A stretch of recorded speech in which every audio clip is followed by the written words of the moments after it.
Доброе утро, Якутия. Мы начинаем новый день на каналах Якутия-24 и НВК Саха. Сегодня в студии вместе с вами Вероника Тамтосова.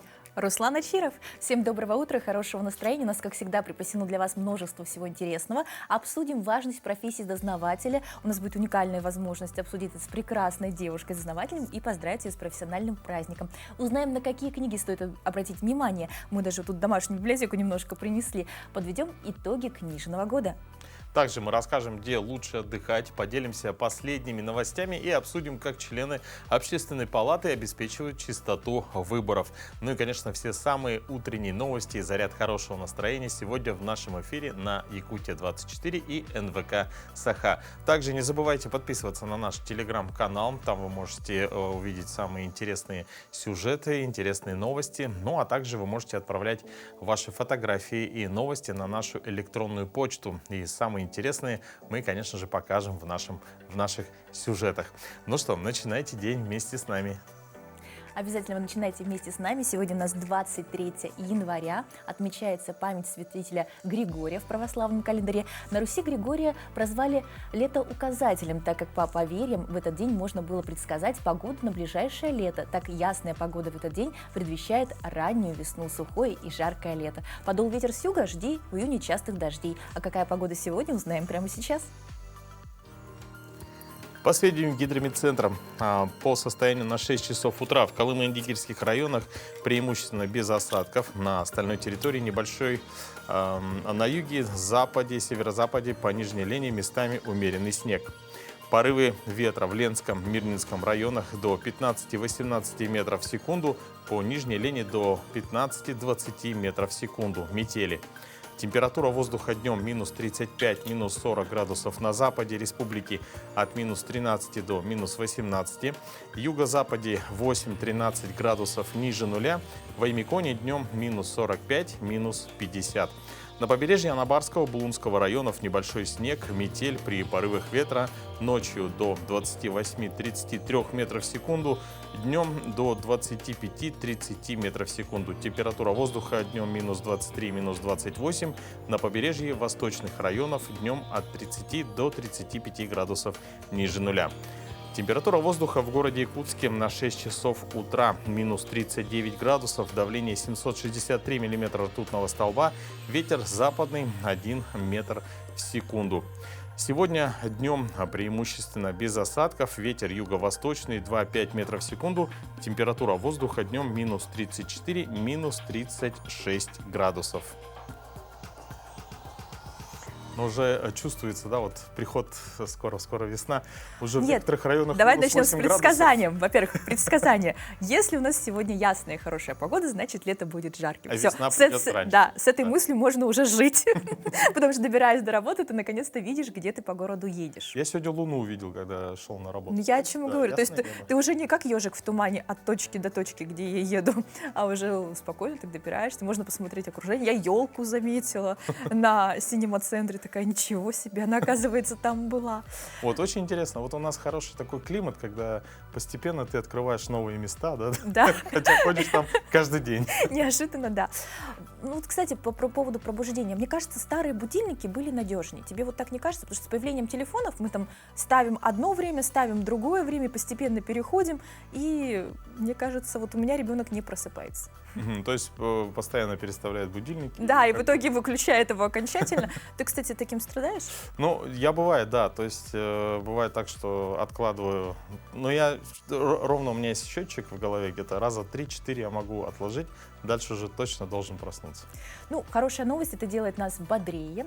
Исследователи из Стокгольмского университета пришли к такому выводу. Результаты показали, что дремота после будильника может даже улучшить результаты в когнитивных тестах сразу после пробуждения. Тина Сунделин, доктор философии из Стокгольмского университета, подчеркнула, что нет причин отказываться от утренней дремоты, особенно если это длится около 30 минут. Это может помочь тем, кто чувствует утреннюю сонливость, быстрее проснуться, чувствует себя бодрее, лучше. Ну, в общем, полезно, оказывается. Да, это полезная новость, я думаю. Ну а прямо сейчас мы узнаем остальные интересные новости к этому часу.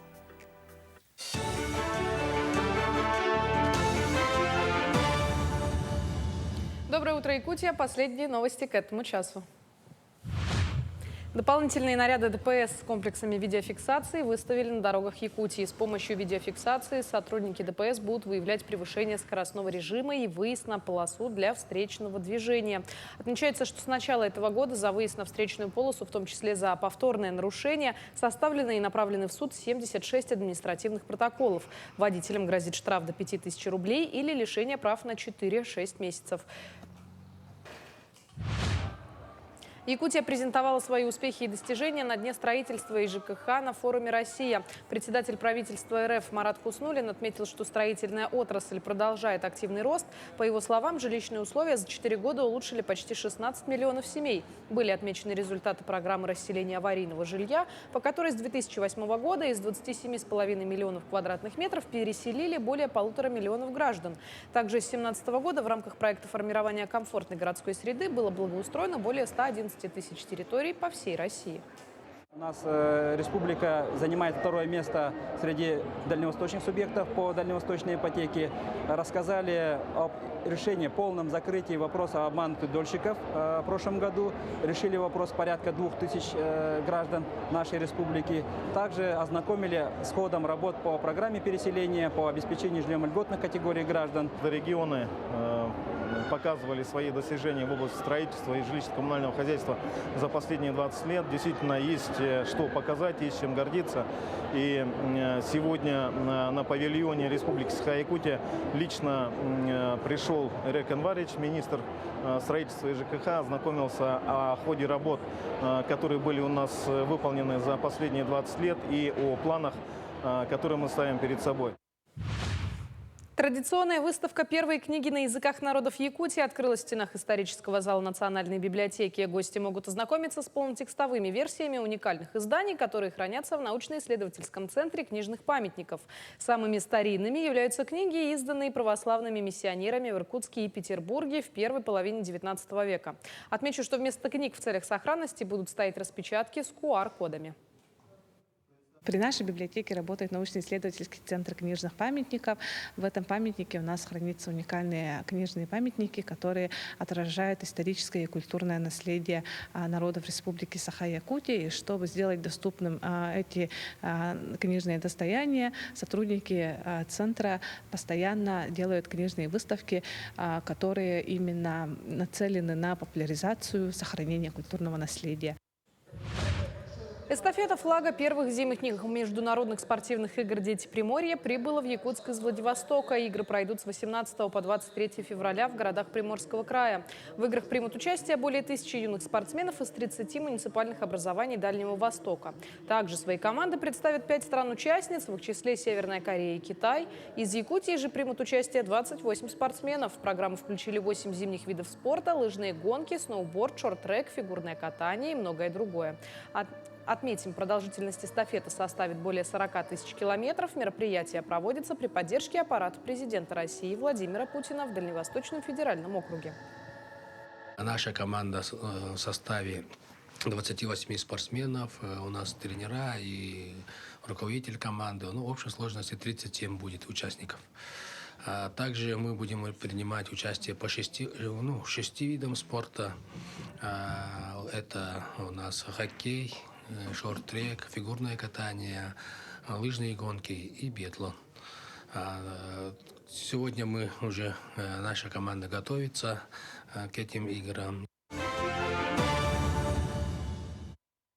Ну, отличные сегодня новости. И вообще, мне кажется, с такими новостями каждый день должен быть внутренне праздником. То есть ты просыпаешься такой: ура, я счастлив, я проснулся. Только так можно сделать его успешным. Поэтому желаем вам каждый день так вот успешно начинать. Да, ну а чтобы поднимать еще себе больше настроения, то можно заглядывать в праздничный календарь. Там очень много необычных событий. Например, Всемирный день нутеллы, День сахарного печенья, Всемирные дни конфет и мороженого, Международные дни пиццы и десерта. Ну а сегодняшний день имеет в своей копилке подобный праздник – Всемирный день пирога. Ну а какие еще даты и события связаны с сегодняшним днем, давайте узнаем прямо сейчас.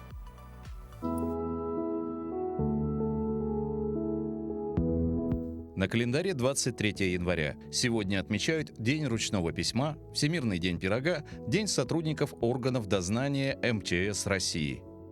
По народному календарю Григорий – летоуказатель. На Руси летоуказателем его прозвали потому, что в этот день можно было предсказать, каким будет лето – дождливым или засушливым. Говорили, что если на стога опустится иней, то летние месяцы будут сырыми. Ветер с юга предвещал многочисленные грозы. Этот день в истории. В 1556 году в этот день в Китае произошло самое большое по числу жертв землетрясение.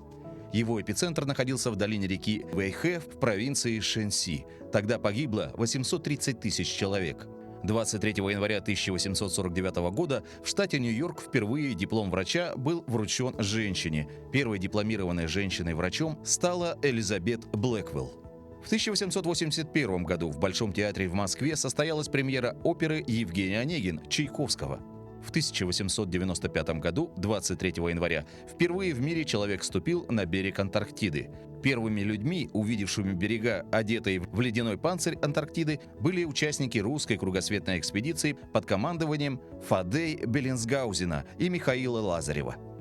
В 1960 году в этот день установлен рекорд глубинного погружения на дно Марианской впадины – 10 918 метров. В этот день родились Тайцзун, китайский император династии Тан; Стендаль, французский писатель; Огюст Монферран, французский архитектор, строитель Исаакиевского собора в Санкт-Петербурге. Также в этот день родились Эдуард Мане, французский художник; Григорий Александров, советский кинорежиссер, актер, сценарист, народный артист СССР; Татьяна Савичева, ленинградская девочка, автор «Блокадного дневника». Александр Иншаков, советский и российский каскадер, актер, продюсер, общественный деятель. Именины отмечают Зиновий, Павел, Григорий, Анатолий, Макар, Петр.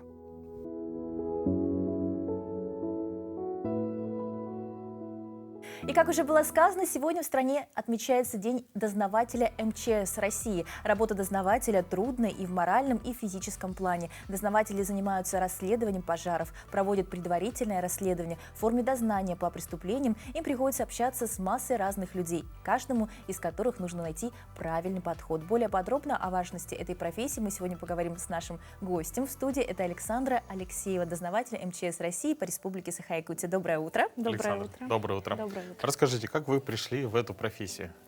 В профессию дознавателя МЧС я пришла относительно недавно. В мае прошлого года я пришла на стажировку. По результатам успешного прохождения стажировки в августе я уже вступила на должность.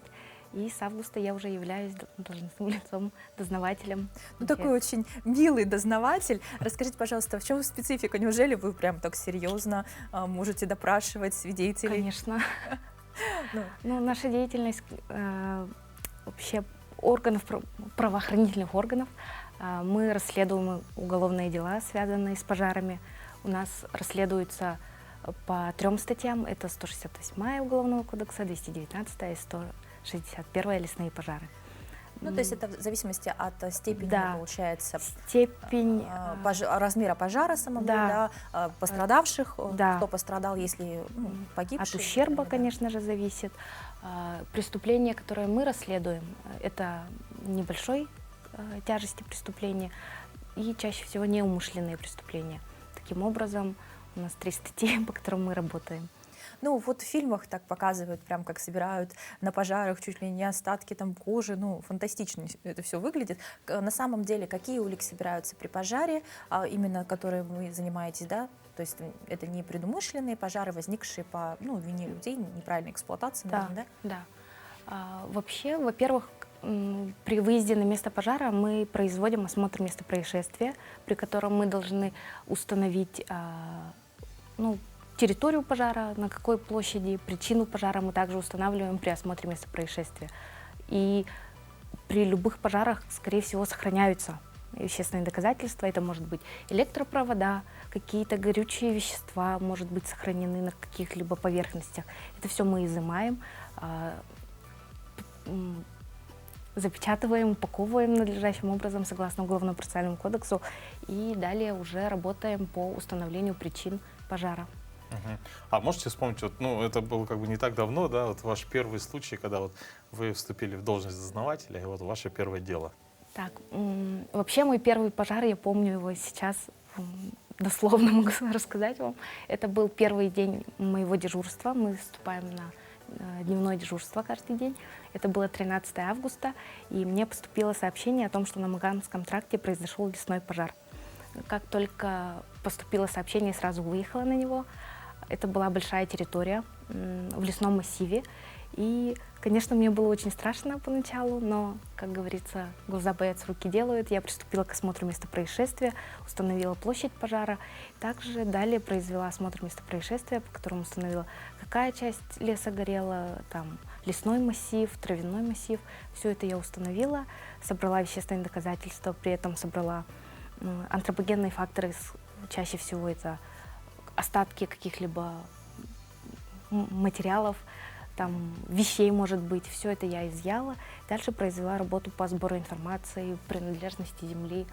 Ну, так, к сожалению, летний сезон — это, ну, не к сожалению, а вообще летний сезон — это сезон шашлыков, сбора ягод и всяких угодий лесных, поэтому антропогенный фактор чаще всего, и при этом очень сложно установить виновников пожара. Ну да, действительно, там кто оставил незатушенный костер или еще Да, что-то. да. Одна из Именно край, такие и всё. причины, да.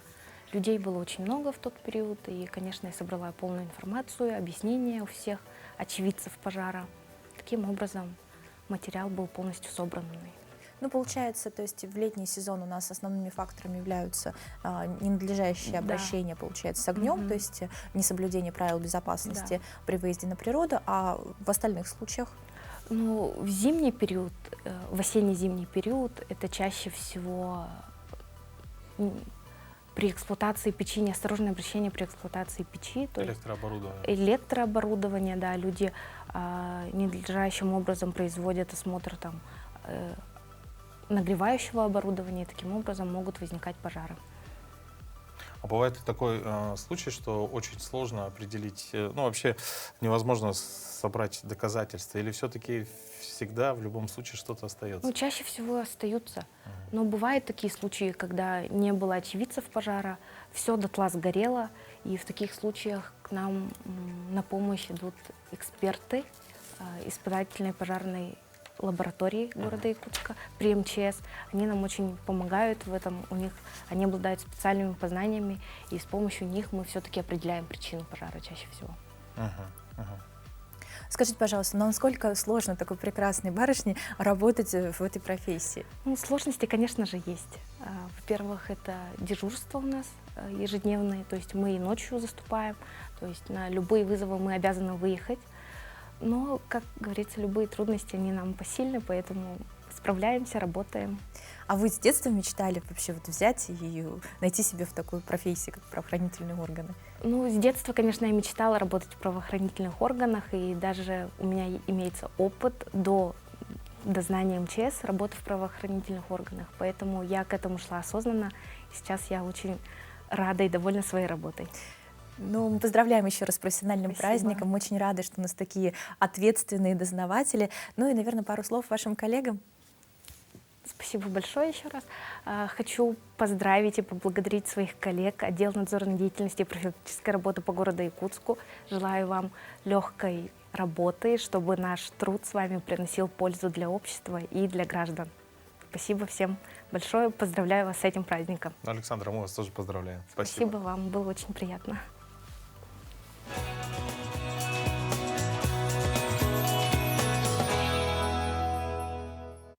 Мы продолжаем наш эфир и рады вновь поприветствовать тех, кто только к нам присоединился. Это «Утро Якутии» на каналах Якутия-24 и НВК Саха. У меня такой вопрос Веронике. Вероника, во сколько ты просыпаешься? Ну, ты знаешь, на самом деле по-разному. То есть, если это эфирная неделя, то встаю в 4 утра. К сожалению, позже не получается, потому что нужно собраться, позавтракать. Я вообще не очень люблю торопиться. Если это будни, ну, обычные рабочие будни, в которых не связаны с эфиром, тогда чуть попозже, где-то в 6-7. Да, действительно, ну, у меня примерно точно такой же график, но иногда бывает так, что с трудом вот прямо открываешь глаза. И мы тут нашли сюжет и узнали, почему мы не высыпаемся. Давайте посмотрим следующий материал. Очень полезно. Слишком много кофеина. Утренний кофе для многих необходимый ритуал перед началом трудного рабочего дня. Однако употребление большой дозы кофеина утром сразу после пробуждения может привести к тому, что вы чувствуете, что совсем не выспались. Дело в том, что ранний подъем сопровождается естественным ростом уровня гормона стресса кортизола. Если вы выпьете крепкий кофе сразу после сна, уровень кортизола станет еще выше, а избыточный уровень кортизола в крови вызывает сонливость. Чтобы максимально использовать бодрящие свойства кофеина, лучше пить кофе через час после пробуждения. Отсутствие завтрака. Еще хуже, если кофе выпивается на голодный желудок. Без хорошего сбалансированного завтрака, когда кофе становится единственным приемом пищи до обеда, вы рискуете не только получить проблемы с желудочно-кишечным трактом в будущем, но и ощущение вялости на весь день. Просто мало сна. Норма сна для взрослого человека составляет 7-8 часов в сутки, но часто вечером нам хочется посмотреть сериал, просто посидеть, поговорить с членами семьи, а кому-то даже заняться спортом. Все это излишне бодрит перед сном и отодвигает время, когда пора ложиться спать. В результате происходит утренний недосып. Старайтесь соблюдать гигиену сна и спать хотя бы 7 часов в сутки. Нехватка дневного света.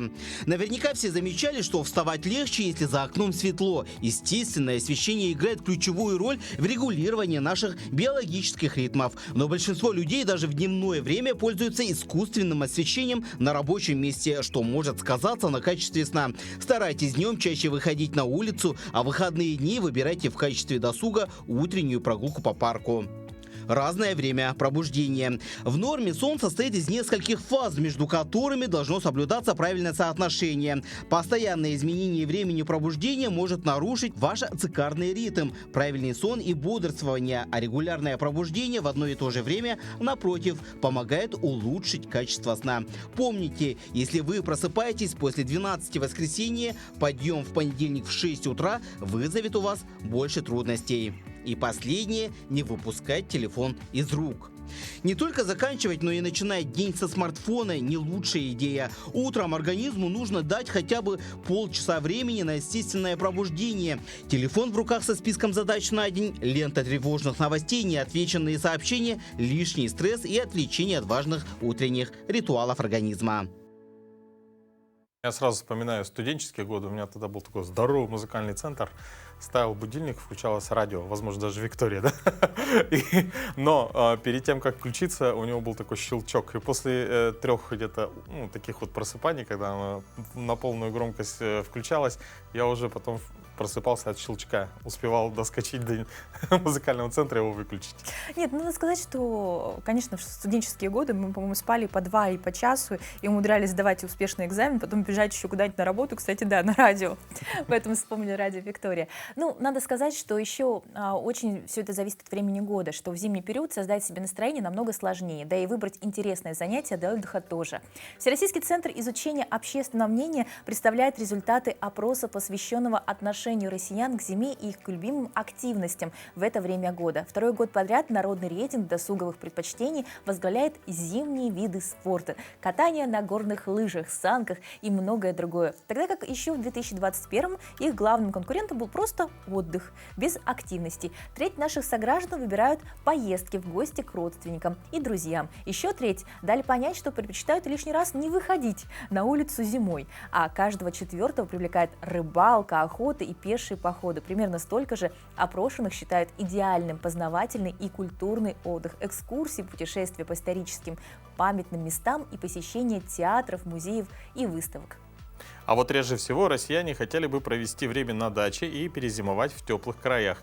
Среди москвичей и петербуржцев доля предпочитающих такой вид отдыха достигает 29 и 24% соответственно. Ну вот есть желание прямо сейчас куда-нибудь рвануть на коньках. Вот у меня оно сегодня появилось. Так светло, хорошо. И я прям задумалась, что когда же будет каток на улице у нас где-нибудь. Ну, у меня пока на коньках, наверное, слабовато получится, но, тем не менее, прогуляться я вот сегодня, да, я бы, наверное, прогулялся. Ну, я вот сейчас хочу успеть, пока еще не убрали елки, проехаться по елкам, потому что не все осмотрела в тумане. Не все разглядела? Да, не все разглядела, решила посмотреть. Между тем, зимние виды отдыха и спорта развиваются и у нас в Якутии. Так, в Алданском районе на днях прошел традиционный турнир по хоккею с шайбой среди ветеранов. В соревнованиях приняли участие команды Якутии и Амурской области. Турнир, посвященный памяти спортсмена, тренера и унционера Андрея Герасимова, в этом году прошел в 13-й раз. Тему продолжит Татьяна Вахнина. На ледовой арене накал страстей не ослабевал в течение 3 дней. Традиционный турнир по хоккею с шайбой вновь собрал ветеранов спорта. В состязаниях, посвященных памяти алданского спортсмена, тренера и функционера Андрея Герасимова, сошлись сборные Алдана, Якутска, Нерюнгри и Тынды.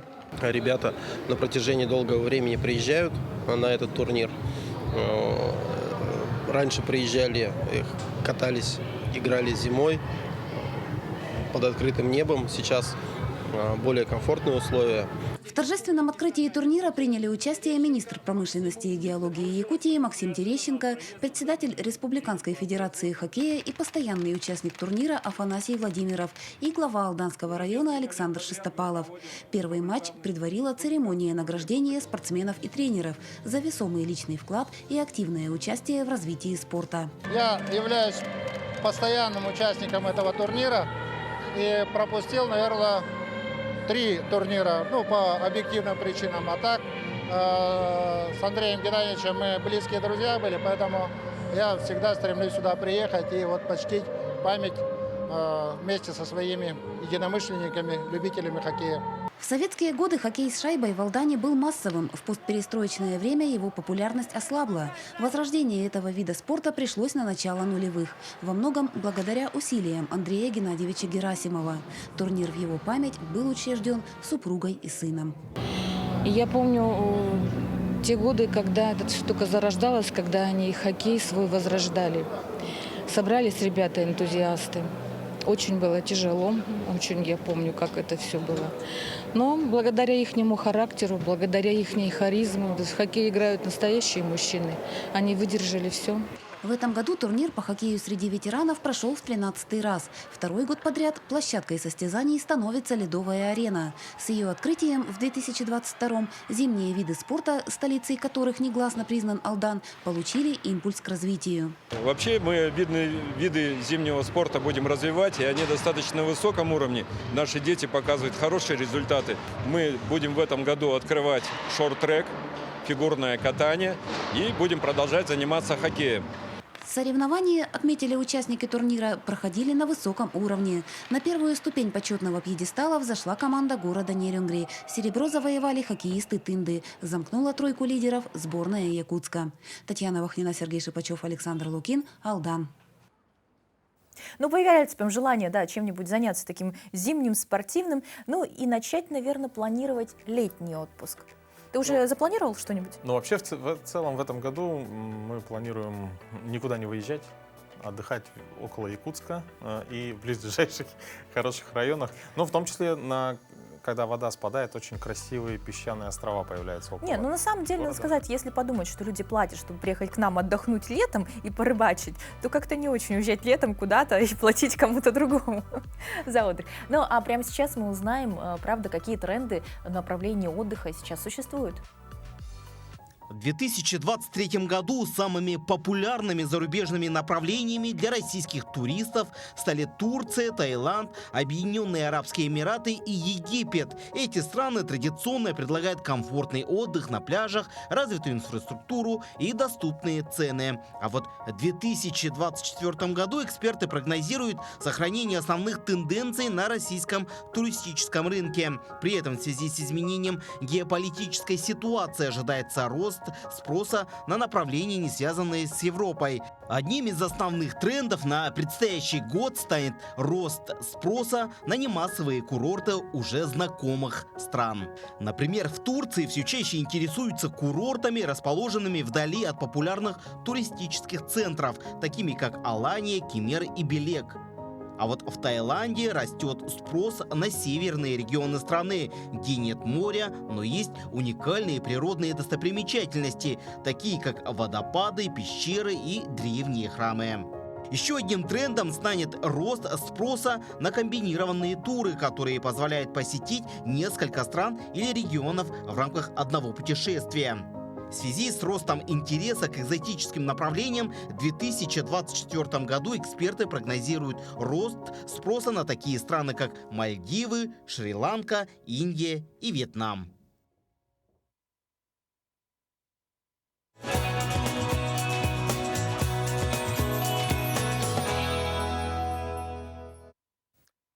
Очень хорошая новость касается жителей Якутии. Условия программы льготного автокредитования для жителей Дальнего Востока были расширены в соответствии с поручением президента Российской Федерации Владимира Путина. С 15 января государственная программа льготного автокредитования доступна для жителей нашей республики.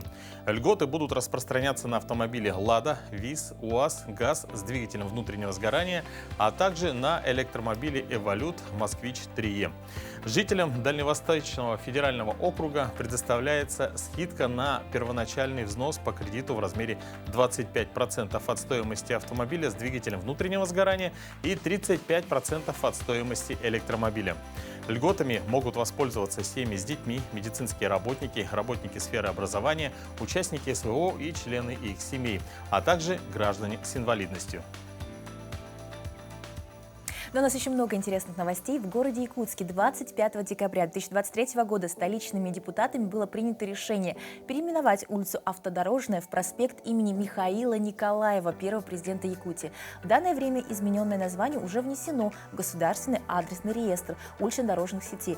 У жителей, проживающих на данной улице, возникает вопрос, нужно ли переоформлять документы на недвижимость. Нет, документы переоформлять нет необходимости. При переименовании улиц новые данные вносятся в ЕГРН автоматически. Их в Росреестр должны подать власти муниципалитета. Если в выписке из ЕГРН все же не будет отражен актуальный адрес объекта, собственник имеет право бесплатно через портал госуслуги внести соответствующие изменения в имеющиеся у него документы, отмечает юрист Трофим Тамтный. Подчеркнем, вносить изменения в документы нет необходимости, также нет необходимости менять прописку в паспорте. Все это можно сделать при заключении сделок или иных, получается, действиях, связанных с оформлением документов. То есть, если вдруг заключаете сделку по купле-продаже, вы можете обратиться тогда именно в ЕГРН, внести данные, чтобы уже при заключении сделки все поменять. Либо просто заключить сделку, потому что кадастровый номер у вас все равно остается прежним, он не меняется вне зависимости от наименования улицы.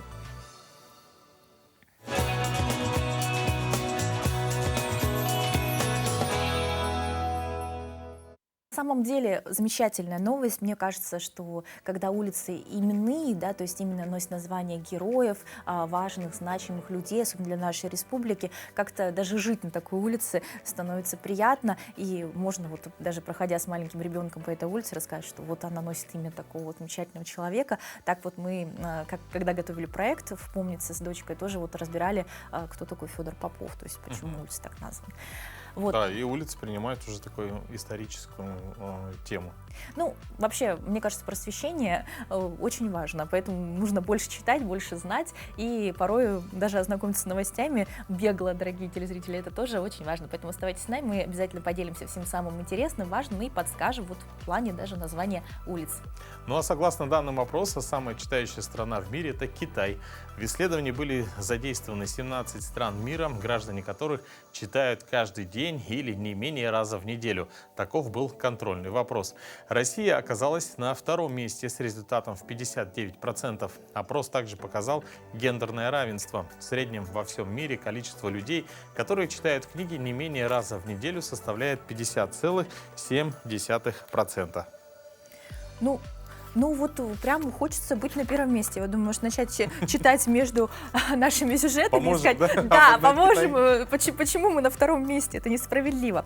Но согласно предварительным итогам в 2023 году объем книжного рынка вырос и в денежном, и в натуральном объемах. Рост в деньгах, как и в прошлом году, 10%. В количестве экземпляров выпущенных книг около 5%. В 2022 году объем рынка увеличился только в финансовом отношении. И связано это было в первую очередь с ростом цен. В течение 2023 года годы издателям удалось успешно сдерживать увеличение стоимости книг. Рост цен на книжном рынке не превысил уровень инфляции и составил всего 7%. Одним из драйверов книжного рынка стали маркетплейсы. Рост продаж книг в данном сегменте составил 31%. В 2023 году в канале продано более 75 тысяч книг. Миллионов даже, да. Я тут начала смотреть и даже сама удивилась. В то время как в 2022 году данное значение не превышало 57 миллионов. Рейтинг самых продаваемых новинок в 2023 году возглавили 3, 4 и 5 тома «Благословения небожителей» китайской писательницы Масян Тунсю. Кстати, ты смотрел? Нет. Ну вот, надо смотреть. Я больше боевики люблю. Суммарно продано 330-578 экземпляров. На втором месте новелизация фильма «Чебурашка» Анны Масловой. Это очень приятно. Тираж который к концу года приблизился к 150 тысячам. На третьем месте все закончится, а ты нет. Книга силы, утешения и поддержки психолога Ольги Примаченко. Вот, наверное, последняя книга очень в стрессовом нашем мире актуальна, да? Ну, смотри, получается, на первом месте у нас что? У нас аниме, ну, по сути, да? Ну, прошу прощения всем, кто увлекается, потому что по-разному называют, им нужно смотреть, какой на самом деле мультик. Мультик вышел, по-моему, сейчас даже 2-й сезон, если не ошибаюсь, да? На втором месте отечественный «Чебурашка», что не может не радовать, прям вот готова прыгать от счастья, что так это все популярно, потому что мне безумно нравятся светские мультфильмы, я считаю, что нужно это все продвигать. Ну, а на третьем месте психология, то есть поддержка в условиях стресса. По-моему, все закономерно, да? Ну, в целом, да. Ну, а в продолжении книжной темы хотелось бы отметить, что мир не стоит на месте, и все сферы жизни все активнее переходят в сеть. Ну, здорово, что такие привычные нам вещи, как любимая с детства библиотека, успешно интегрируют в современность, предлагая новые услуги и упрощая работу пользователей с историческими архивными материалами. О работе библиотеки Нерюнгринского района мы узнаем прямо сейчас из нашего сюжета. Современные технологии библиотечной информационной деятельности стали частью повседневности. Сегодня библиотека – это не только культурно-досуговый центр. Здесь также активно применяются и цифровые нововведения. Это информационная система учета, электронные базы данных, сложно устроенные порталы и виртуальные мероприятия. Так, в рамках республиканского гранта приобретено специальное оборудование по оцифровке фондов. Цель этого проекта – создание тематической электронной краеведческой коллекции. То есть мы оцифровываем документы, касающиеся любой деятельности, то есть это история, события, факты Нерюнгринского района и города Нерюнгри. Данная услуга пользуется большим спросом у школьников, студентов, преподавателей, которые готовят свои рефераты, контрольные работы, доклады. Также пользуется успехом такая услуга учреждений и организаций, которые готовятся к своим юбилейным датам. Большим спросом пользуется сетевой проект «Литрес-библиотека», где каждый пользователь может на безвозмездной основе заказать книгу в электронном формате. Сектор электронных услуг позволяет гражданам получить государственные муниципальные услуги и даже консультацию по правовым вопросам. На сегодняшний день у нас есть доступ для посетителей к справочно-поисковым системам «Консультант Плюс» и «Гарант», в которых содержится больше 9 миллионов документов. Базы ежедневно обновляются. Также, помимо этого, если у посетителя нет возможности прийти к нам лично, поработать со справочно-правовыми системами, то они имеют возможность удаленно сделать запрос через электронную почту, через сайт МБУ НГБ, а также через социальные сети ВКонтакте и Одноклассники. Самые актуальные вопросы, с которыми обращаются жители Нерюнгри, это семейное право, жилищно-коммунальное хозяйство, миграционное законодательство. Также в библиотеке работает современный 3D-кинотеатр. Такой новый уровень развития с применением цифровых технологий заметно увеличивает оперативность предоставления услуг, повышает их качество и привлекает новых пользователей. Ирина Жданова, Захар Головин, Нерюнгри.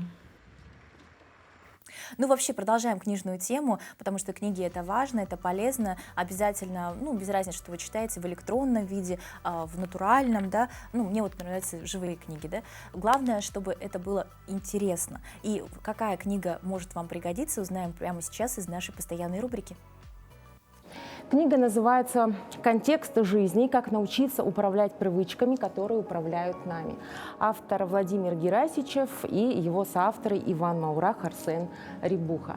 Эта книга написана для того, чтобы мы с вами научились замечать и осознавать наши с вами привычки и иногда действовать вопреки им для того, чтобы более эффективно достигать своих целей. Истории и примеры, которые мы встретим в этой книге, взяты из реальной жизни. Эта книга не про то, как правильно жить, и не про то, как правильно смотреть на события. Авторы этой книги предлагают нам просто взглянуть на вещи под другим углом зрения, проанализировать свои карты реальности и освоить новые маршруты. Ведь если мы изо дня в день будем использовать одни и те же схемы, одну и ту же карту, то также мы будем двигаться по одному и тому же маршруту снова и снова, совершать одни и те же ошибки и упускать новые возможности. В этой книге речь идет о более сложных привычках, когнитивных, которые формируются у нас в ходе обучения мышлению, в ходе социализации. Таких привычек когнитивных достаточно множество, их много, но авторы этой книги обращают наше с вами внимание на 7 основных, по их мнению. Это такие привычки, как привычка быть правым, привычка быть хорошим, привычка рисковать, привычка контролировать, привычка оценивать и обобщать, привычка экономить время и привычка находить объяснения и оправдания. Если вы хотите изменить что-то в себе и в своей жизни, хотите стать человеком 21 века и не знаете, с чего начать, я предлагаю познакомиться вам с этой книгой. Приходите в библиотеку и забирайте ее.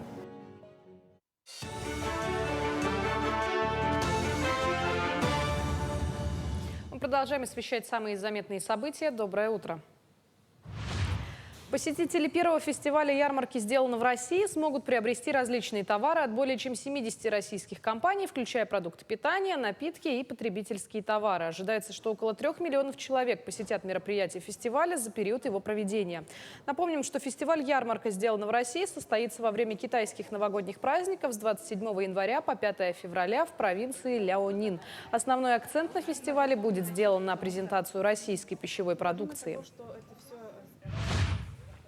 150 лет образования отметили в Мегино-Кангаласском районе. Первая школа Восточно-Кангаласское одноклассное училище была открыта в январе 1874 года в селе Рассолода. Здания и подсобные помещения были построены на средства главы Восточно-Кангаласского улуса Герасима Ивановича Соловьева. Потомки и родственники главы, администрация Мегино-Кангаласского улуса и Рассолодинского наслега издали двухтомную книгу «Герасим Иванович Соловьев и его потомки». Книгу презентовали в селе Майя. Она будет интересна историкам, этнографам, руководителям, студентам, а также краеведам и музейным работникам. В общем, всем, кто интересуется и дорожит историей родного края. География потомков Герасима Ивановича очень обширная. Вплоть до Америки, Канады проживают потомки. Так, в Санкт-Петербурге, Москве. И еще надо, очень большая география. Так, и еще надо отметить, что семьи потомков Герасима Ивановича многонациональные. В спортивном комплексе «50 лет Победы» завершились финальные встречи регионального этапа общероссийского проекта «Мини-футбол в школу» среди юношей 2008-2013 годов рождения. В этом сезоне в соревнованиях приняло участие 293 игрока из 27 команд. Основной целью проекта является обеспечение комплексного решения проблем двигательной активности, укрепление здоровья обучающихся за счет целенаправленного внедрения мини-футбола во внеучебную деятельность.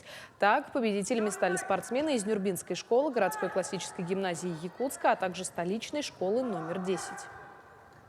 Этот проект «Мини-футбол в школу» проводится уже где-то 14 лет. И Республика Саха-Якутия ежегодно участвует, победители выезжают регионального этапа, выезжают на межрегиональный этап. А так эти соревнования проводятся в 4 этапа: муниципальный, региональный, межрегиональный и окончательный всероссийский финальный этап. В год детства в Якутии особое внимание спорту. Родители подбирают различные секции своим детям. В Усть-Алданском Улусе секцию бокса посещают 60 юношей и девушек. Их тренирует мастер спорта России Илья Иванов.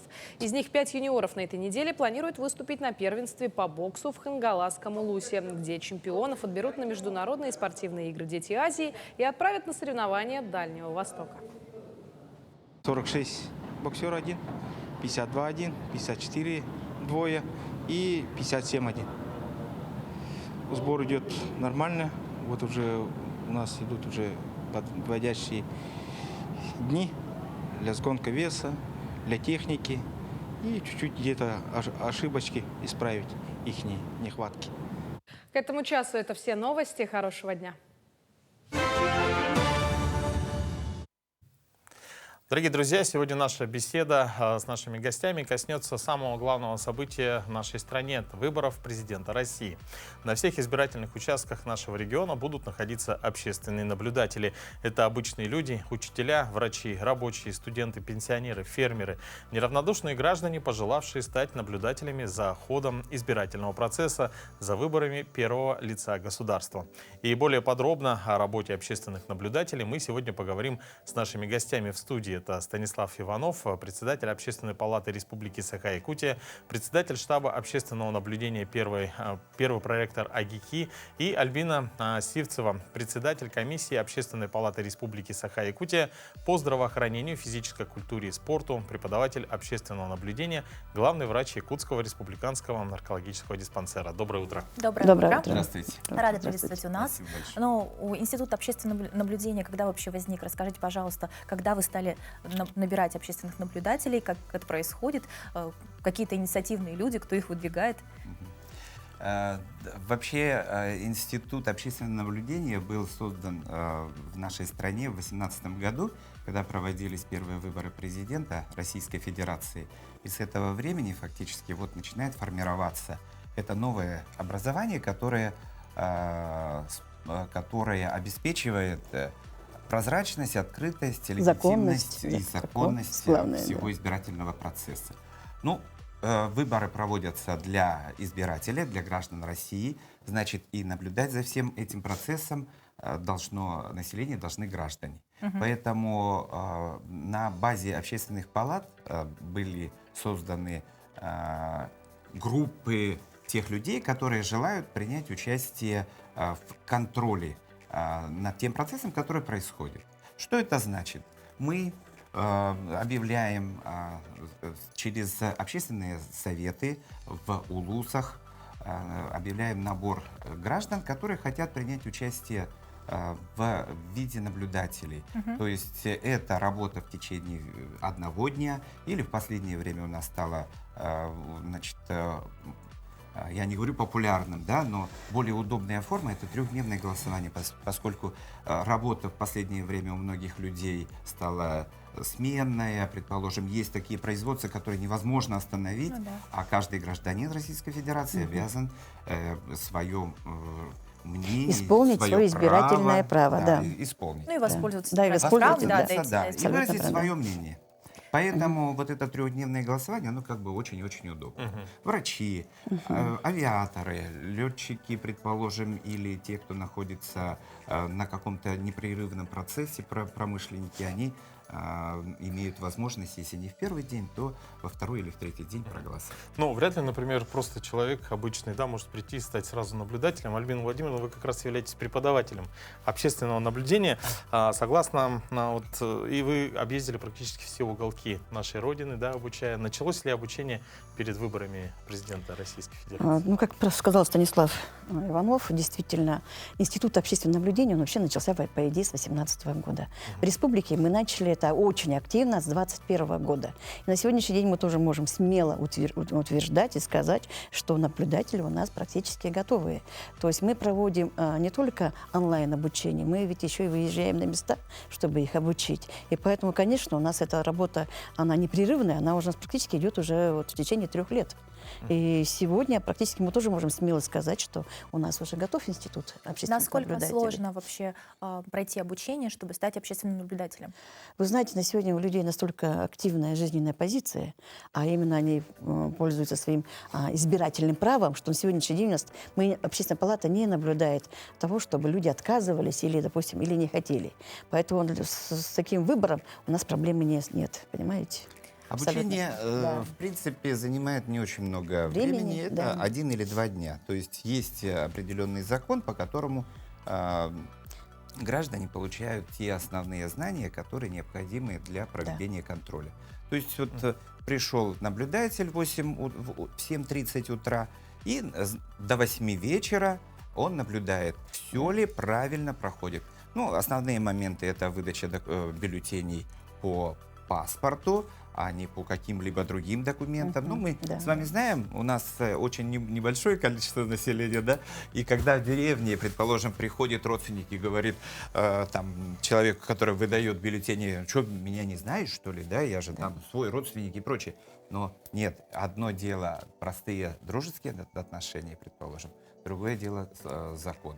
Поэтому строго по паспортам, выдача документов. То есть, ну, вот такие простые моменты через подготовку наблюдателей каждый, ну, фактически вот в течение, как Альбина Владимировна сказала, в течение 3 лет мы готовим наблюдателей.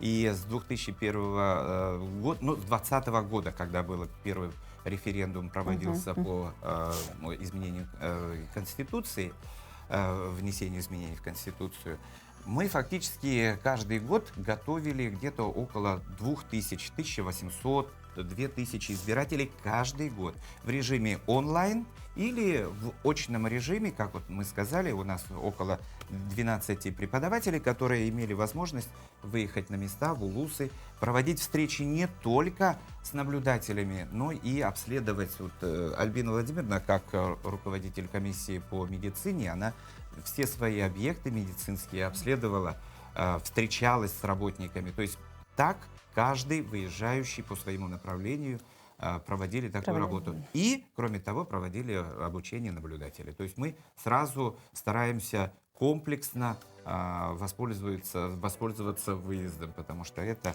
больших денег стоит. Конечно, да. Ну, очень интересно. Ну, наверное, уже все наблюдатели готовы, да? Поэтому желаем, чтобы выборы прошли успешно, наблюдатели должным образом отработали, исполнили свои обязанности, ну и чтобы претензий у них к участковым избирательным комиссиям не было. Ну, Спасибо. мы, в принципе, обращаемся к желающим принять участие в роли наблюдателей. Если у вас есть такое желание, вы можете обратиться в Дом профсоюзов, на Курашова, в Общественную палату, и мы готовы рассмотреть ваши кандидатуры для участия в наблюдении на выборах президента Российской Федерации. Ну, еще можно предложить, может, кто-то лучше нас с вами знает это, и могут тоже принять участие как преподаватели. Понимаете, как преподаватель, проводить обучение наших наблюдателей. Спасибо большое за предложение. Приходите к нам еще, мы наверняка узнаем много всего интересного. Хорошего дня. Спасибо. Хорошего дня вам. Ну а на телеканале Якутия-24 стартовал второй телевизионный интерактивный песенный конкурс «Вот это да». Съемки проходят в Мирном, Нижнем Куранахе, в городе Якутске. Съемочная бригада телепроекта побывала в Мирном. Как прошел конкурс в столице Алмазного края, слово нашему корреспонденту.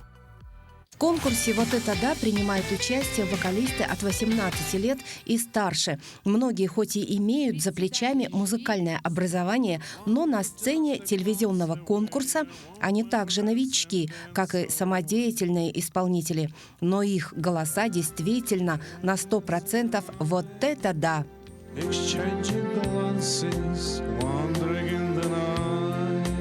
Уровень довольно талантливый, конечно. Даже если смотреть нашу эстраду, то немногие дотянут до наших участников. 12 участников конкурса достойно продемонстрировали свои музыкальные данные. Всех их объединяет любовь к песне. Они пели на сцене Мирнинского театра от души. А вот пустые кресла иногда смущали конкурсантов. Им не хватало внимания публики. Есть трудность в том, что нету отдачи от зрительного зала. Они как бы стоят сами по себе, поют. Поэтому наверняка есть, скажем так, любой артист, когда на сцену выходит, да, пытается чувствовать именно атмосферу того, что от зала идет. Вот, в данном конкурсе, например, такого нету, поэтому вот именно сложность в этом заключается. А так, конкурс очень интересный. Участники тоже такие хорошие, подготовленные, мирные, оказывается, очень хорошо поет.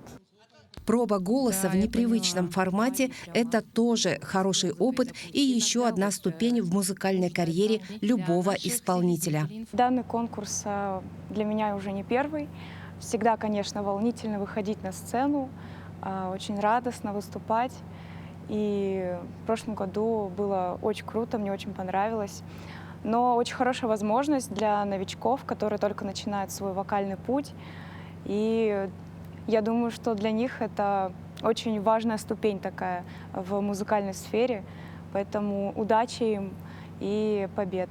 Участники первого конкурса сегодня, благодаря телеканалу «Якутия-24», стали узнаваемы не только в своем родном Мирном. Они охотно бы приняли участие в подобном конкурсе во второй раз.